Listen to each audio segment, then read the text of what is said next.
नमस्कार प्यारे विद्यार्थियों। हम पढ़ रहे थे फर्स्ट ग्रेड में शेषफल ज्ञात करना और शेषफल ज्ञात करने में कुछ सवाल हमने देख लिए थे। आज कुछ और प्रकार के सवाल शेषफल ज्ञात करने वाले टॉपिक में देखते हैं जो कई बार एग्जाम में पूछे जा चुके हैं। तो लिखिए एक सवाल, जैसे मान लीजिए लिखा है 10 की घात 25 प्लस 10 की घात 23 और बट्टे 9 में शेषफल क्या होगा। में शेषफल क्या होगा। तो आप सबने देखा था कि जब मान लीजिए आधार अर्थात हर और अंश अर्थात ऊपर जो लिखी हुई संख्या उन दोनों में अगर एक अंक का ही अंतर है तो ऐसी कंडीशन में हम दोनों में शेषफल ज्ञात कर सकते हैं बहुत ही आसानी से। जैसे मान लीजिए अंश की कोई भी घात लिखी हो 30 और हर है वो अंश से या तो एक कम हो या एक ज्यादा हो, तो ऐसी कंडीशन में हम हर को नहीं छेड़ते हैं और हर के जैसा अंश को लिखने की कोशिश करते हैं। तो 10 को 9 प्लस 1 लिख के और इसकी घात है वो जितनी दी गई है वो रख देते हैं और उसके बाद में हम डायरेक्ट इस 9 का भाग मतलब हर का भाग यहाँ वाले अंश में दे देते हैं और 9 का भाग 9 में चला जाता है। उसके बाद में ये जो एक बच जाता है उस एक की घात 30 करके हम ज्ञात कर लेते हैं कि शेषफल है वो एक बच जाता है। तो ये तो हमने सीख लिया था, लेकिन आज वाले सवाल में दो अलग अलग अंश दिए गए हैं। एक तो है 10 की घात 25 और दूसरा प्लस में लिखा हुआ है 10 की घात 23। तो ऐसी कंडीशन में हम सवाल को कैसे सोल्व करेंगे, चलिए देखते हैं। एक छोटा उदाहरण लीजिए, जैसे मैं लिखूं 10 की घात 1 प्लस 10 की घात 2 और इसमें भाग देना है 9 का और आपको शेषफल ज्ञात करना है। तो क्या मैं इसको ऐसे लिख सकता हूं कि आपका जो हर है वो 9 है और अंश को हर के जैसा बनाने के लिए 9 प्लस 1 लिखा, इसकी घात 1 है, प्लस इसको भी 9 प्लस 1 लिखा और इसकी घात 2 है।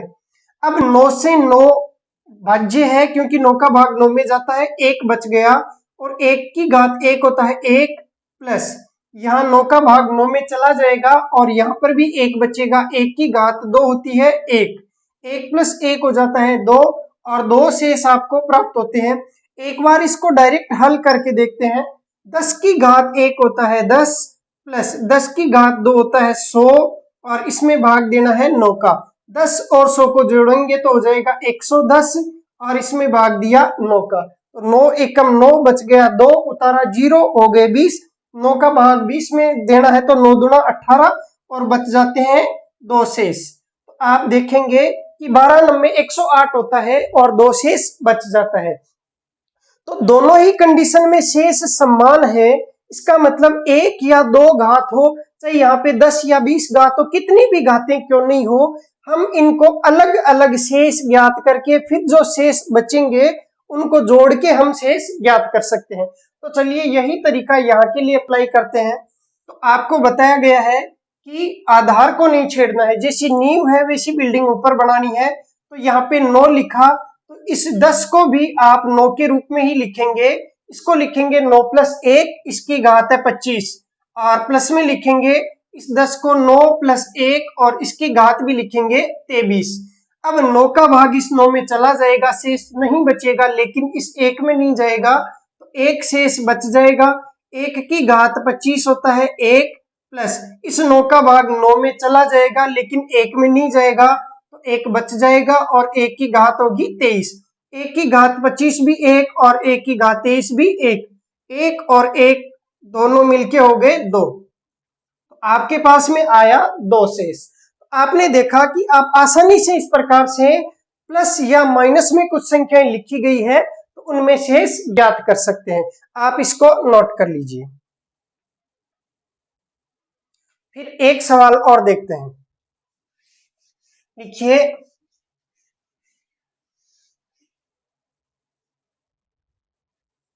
8 की घात 35 प्लस 8 की घात 40 और बट्टे में आप लिखेंगे 65 और इसमें आपको शेष ज्ञात करना है। शेषफल ज्ञात करें। तो यहाँ पे आपको बताना है कि शेष क्या बचेगा। ट्राई कीजिए, आपके पास में 1 मिनट का समय है, आपसे हो जाए तो बहुत अच्छी बात है, ना हो तो मैं सोल्व करके बता दूंगा।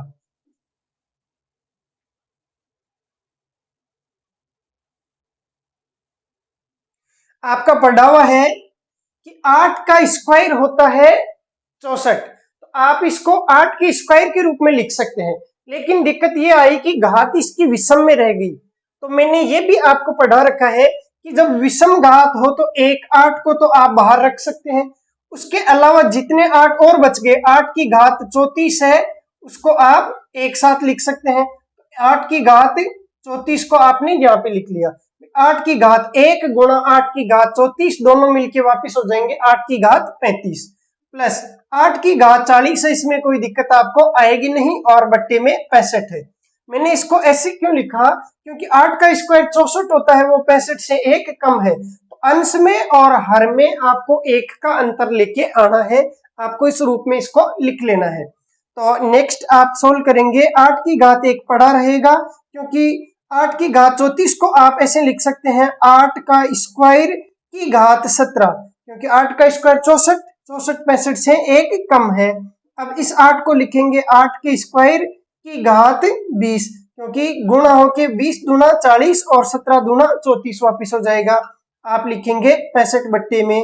सोल्व करेंगे तो ये 8 की घात 1 पड़ा रहेगा, 8 का स्क्वायर होता है 64 और इसकी घात हो गया 17 प्लस 8 का स्क्वायर होता है 64, इसकी घात हो गया 20 और बट्टे में 65। अब आप इसको और सोल्व करते हैं, 65 को तो आप ऐसा का ऐसा रहने दीजिए।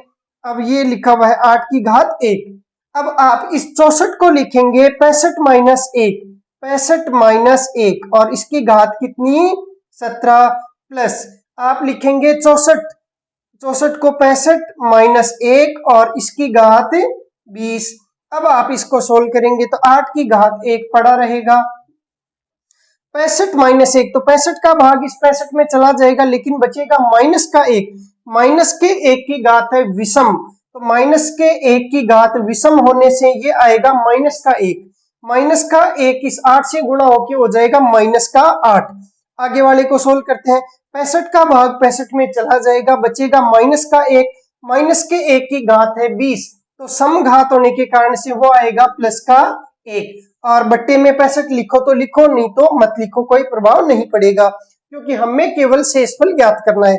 ये माइनस का 1 8 से गुणा होगा तो आएगा माइनस का 8 और प्लस का 1, माइनस का 8 प्लस 1 बच गया माइनस का 7। लेकिन आप जानते हैं कि माइनस में शेष जब बचता है तो ऐसी कंडीशन में हम हर में से इसको गठा देते हैं, तो आप गठाएंगे 65 में से इसको 7 को, 65 में से 7 गया तो बच गया 58, 58, 58 आ गया उत्तर।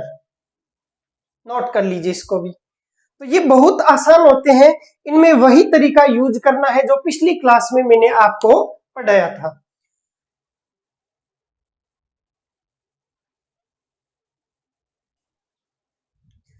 अगला सवाल सोल्व करते हैं। लिखिए एक नया तरीके का सवाल,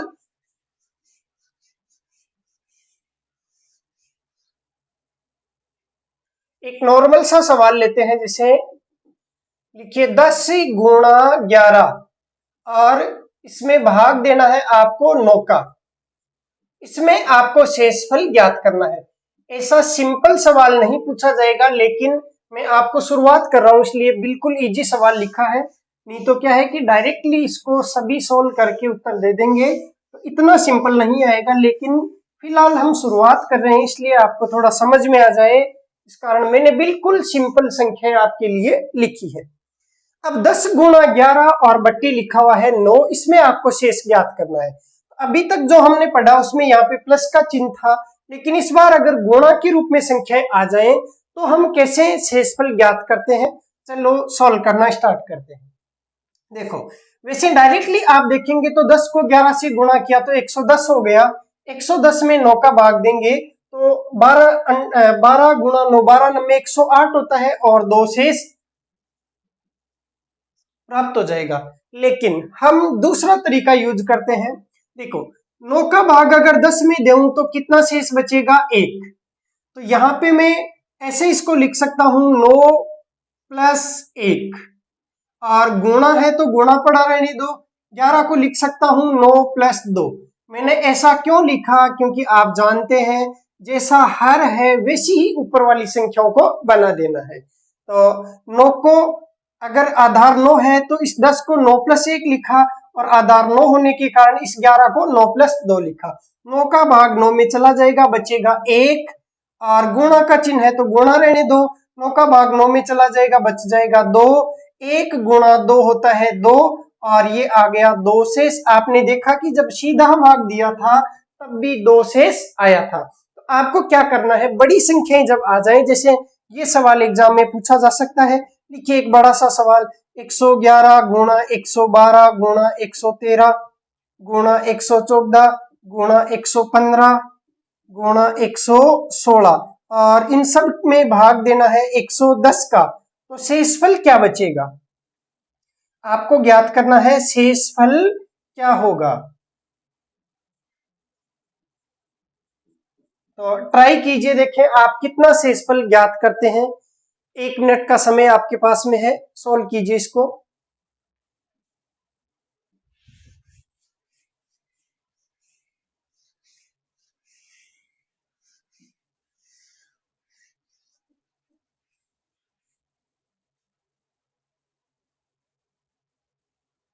अब देखिए 111 को आप लिख सकते हैं 110 प्लस 1। तो मैं इतना समय बर्बाद ना करके डायरेक्टली ऐसा करता हूं कि 110 से कितना ज्यादा है, 1 ज्यादा है, तो कितना बचेगा 1, 1 डायरेक्ट लिख दूं। 112 में भाग देंगे तो कितना बचेगा, 2 बचेगा। 113 में देंगे तो 3 बचेगा। 114 में 4 बचेगा। 115 में 5 शेष बचेगा, और 116 में 6 शेष बचेगा।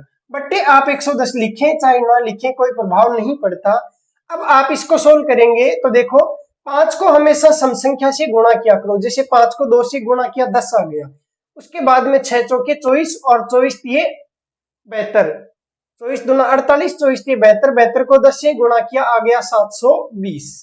720 है 110 से बड़ा, इस कारण से हम पुनः 110 का भाग देंगे। 110 का भाग देंगे तो 6 बार चला जाएगा 660, और बच जाएगा 60 शेष। तो ये आया आपके पास में 60 शेष। कैसे, वापिस एक बार डिटेल से समझते हैं। देखो इसको हम ऐसे लिख सकते हैं, 111 को आप लिख सकते हैं 110 प्लस 1। 110 प्लस 1 की क्यों लिखा, 109 प्लस 2 क्यों नहीं लिखा, क्योंकि आपका आधार 110 है, इस कारण से जैसा आधार होता है वैसा का वैसा हम ऊपर लिख देते हैं। 110 के रूप में इसको लिखेंगे, 111 को आप 110 के रूप में लिखेंगे, तो यही तरीका है कि आप 110 प्लस 1 इसको लिखें। दूसरा 112 को लिखना है तो आप 110 प्लस 2 लिख सकते हैं। 113 को आप 110 प्लस 3 लिख सकते हैं। ऐसे ही 114 को 110 प्लस 4 लिखेंगे, और 115 को 110 प्लस 5 लिखेंगे। 116 को 110 प्लस 6 लिखेंगे, और इन सब में भाग देना है आपको 110 का। 110 का भाग 110 में चला जाएगा, लेकिन यहां से 1 शेष बचेगा, यहां से 2 शेष बचेगा, यहां से 3 शेष बचा, यहां से 4, यहां से 5, और यहां से 6 शेष बच गया। अब हम इसको गुणा करते हैं, तो 1 गुणा 2 होता है 2, 2 गुणा 3 होता है 6, 6 को 4 से गुणा किया 24, 24 को 5 से गुणा किया 120, 120 को 6 से गुणा किया तो 12 छिके 72, 720। 720 जो है वो शेष बच गया, लेकिन शेष कभी भी इससे ज्यादा नहीं हो सकता, आधार से, या हम कहें जो हर है उससे ज्यादा नहीं हो सकता। तो हम पुनः 120 में 720 में 110 का भाग देते हैं। 110 का भाग 720 में दिया तो 6 बार चला गया, 11 छिके 66 हो गया, और आपके पास में 11 छिके 66 मतलब 660, और बच गया 60 शेष। तो ये जो 60 है वो आपके पास में शेष बच जाएंगे। आप चाहें तो इसको गुणा करके देख लेना, और उसके बाद में 110 का भाग देंगे तो आपके पास में 60 ही शेष बचेगा। आप चेक कर लेना चाहिए। तो अगला एक सवाल और लिखिए,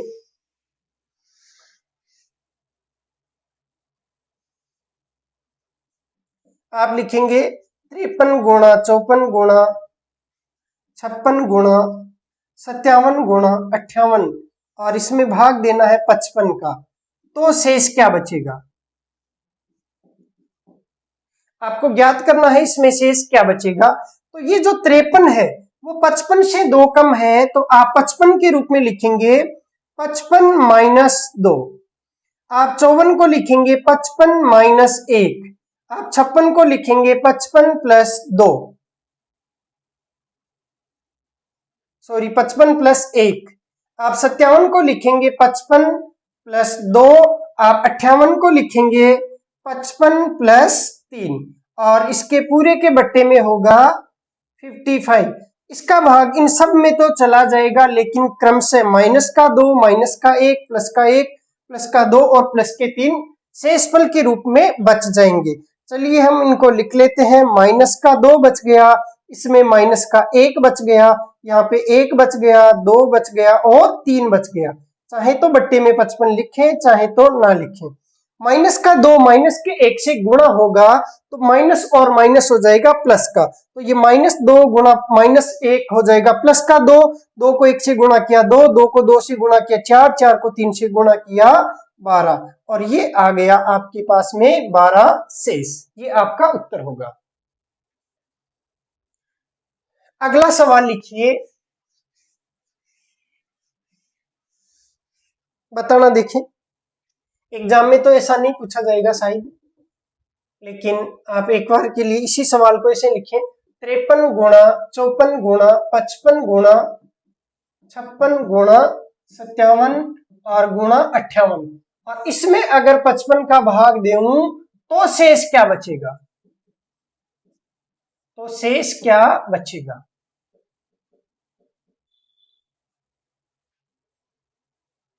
आप तो इतना बता दीजिए कि इसमें कुछ शेष बचेगा या नहीं बचेगा। इसमें शेष नहीं बचेगा, क्यों? क्योंकि 55 का भाग 55 में पूरा पूरा एक बार चला जाता है, और एक बार भाग चला जाता है तो बाकी कितनी भी संख्याएं हो, अगर किसी गुणा वाली संख्याओं में एक में भाग चला जाए तो पूरी संख्या में भाग चला जाएगा।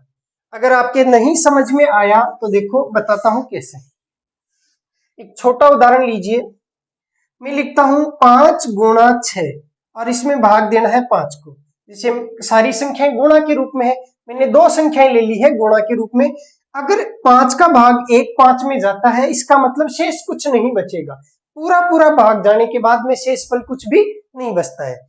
तो वैसे भी 5 गुणा 6 होता है 30, 30 में 5 का भाग देंगे तो 5 का 6 बार चला जाएगा, और शेष है वो कुछ भी नहीं बचेगा, जीरो शेष।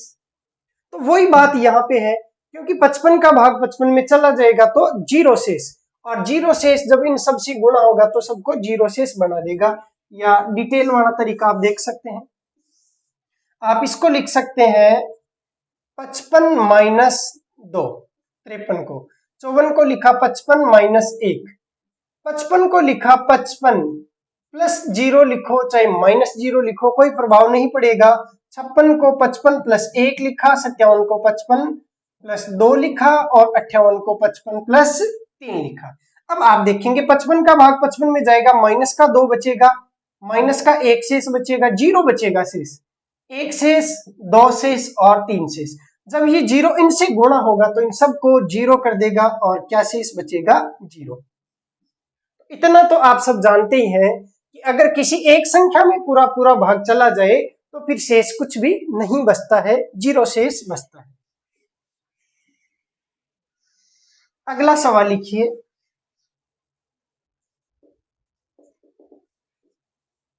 आप लिखेंगे 73 गुणा 74 गुणा 75 गुणा 76, और आप 71 भी यहाँ पे लिख लीजिए शुरू में, और इसमें आप 72 का भाग दीजिए, और इसमें आपको शेषफल ज्ञात करना है। इसमें आपको शेषफल ज्ञात करना है, ठीक। 71 गुणा 73 गुणा 74 75 गुणा 76, और इसमें 72 का भाग देना है। आप आधार को ऐसा का ऐसा रखेंगे। 71 को लिखेंगे 72 माइनस 1, 73 को लिखेंगे 73 प्लस 1, 74 को 72 प्लस 2, 75 को आप लिखेंगे 72 प्लस 3, और 76 को लिखेंगे 72 प्लस 4। 72 का भाग 72 में चला जाएगा, बचेगा माइनस का 1, यहाँ पे प्लस का 1 और यहाँ पे प्लस का 2, प्लस का 3 और प्लस का 4। जब ये गुणा होगा तो माइनस और प्लस गुणा होके माइनस का 1, माइनस और प्लस गुणा होके माइनस का, माइनस प्लस गुणा होके माइनस का, माइनस प्लस गुणा होके माइनस का, तो उत्तर तो आएगा माइनस में। लेकिन कितना, 1 गुणा 1 1, 2 2 3 6, 6 चौके 24, तो माइनस का 24 शेष आ सकता है क्या? नहीं आ सकता। तो फिर क्या करें, 72 में से घटा देंगे। तो 72 में से 24 को आप घटाएंगे तो 48 बच जाएगा। तो ये शेष बचेगा 48। आप चाहें तो इसको गुणा करके देख लेना, 48 आपके पास में शेषफल आएगा। तो आपको शेषफल वाला जो टॉपिक है वो बिल्कुल अच्छे से क्लियर हो गया होगा शायद। अब आप शेषफल में कहीं भी आपको कोई दिक्कत नहीं आएगी। ठीक, अब शेषफल से संबंधित एक टाइप का सवाल और बच गया जो आपको एग्जाम में पूछा जा सकता है।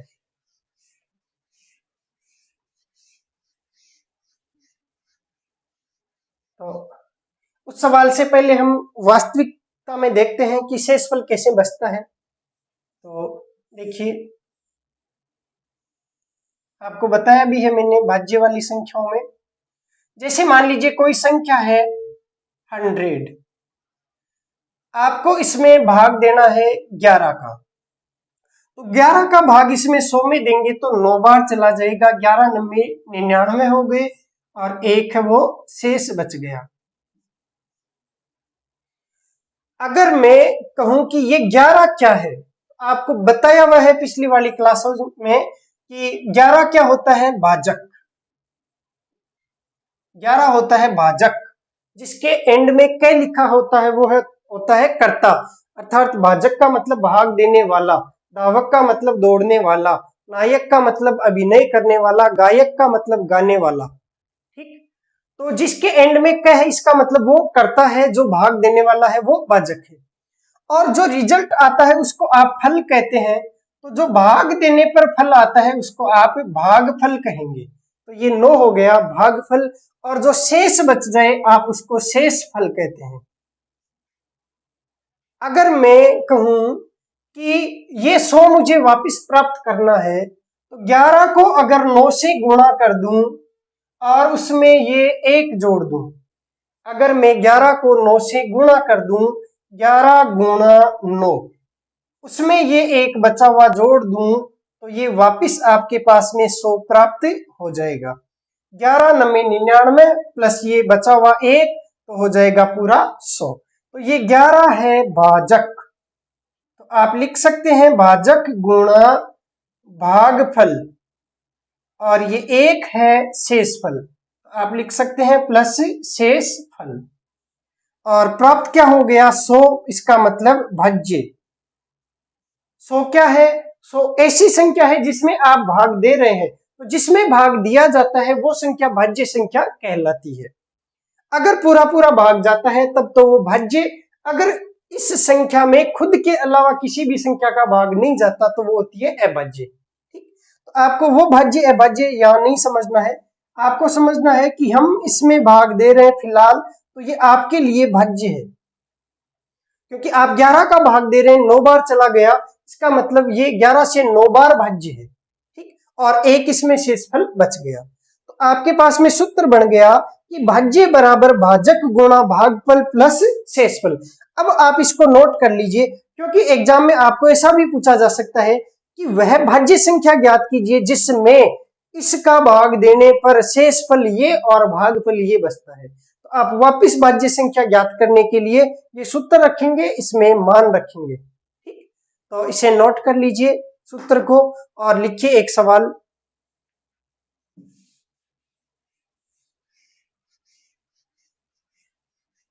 वह भाज्य संख्या, सवाल लिखेंगे, वह भाज्य संख्या क्या होगी जिसमें 35 का भाग देने पर 40 भागफल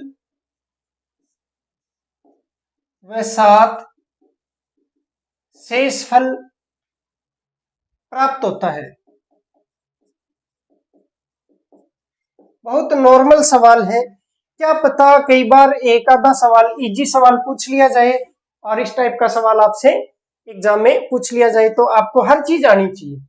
तो वह भाज्य संख्या क्या होगी, इसका मतलब आपको भाज्य ज्ञात करना है। तो भाज्य बराबर होता है भाजक और गुणा भागफल और प्लस होता है शेषफल। तो ज्यादा सवाल नहीं करेंगे, एक समझने के लिए काफी है।